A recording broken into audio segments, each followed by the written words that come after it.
Agron, unë të përshtes ty, por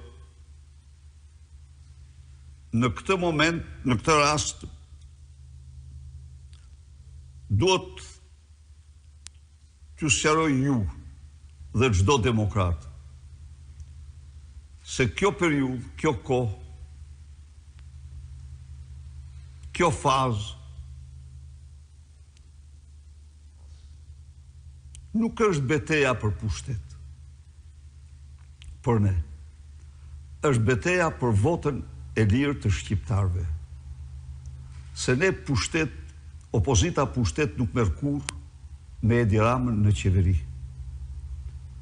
Dhe Edi Ramën Edi Rama me farsë elektorale nuk largohet. Çfarë tregon historia? Historia tregon se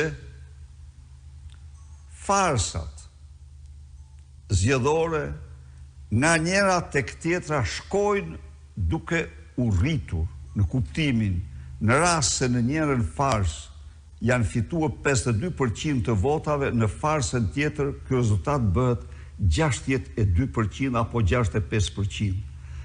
Ndaj dhe ne në këtë fazë jemi në fazën e përpjekjes sonë për të çliruar shqiptarët dhe për të rikthyer votë të lirë. Për sa u përket objeksioneve, sigurisht që Partia Demokratike do bëj përpjekje për zgjedhjet më transparente dhe me integritet më të lartë. Por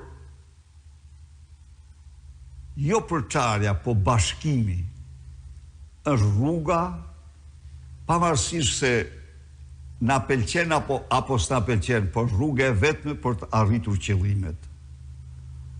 Në këtë kontekst, në rast se ne kemi patur përplasje të brendshme, kapërcimi i tyre në vlerësim dhe bindjen time më të thellë ishte akti më i përgjegjshëm që ne bëm para shqiptarëve.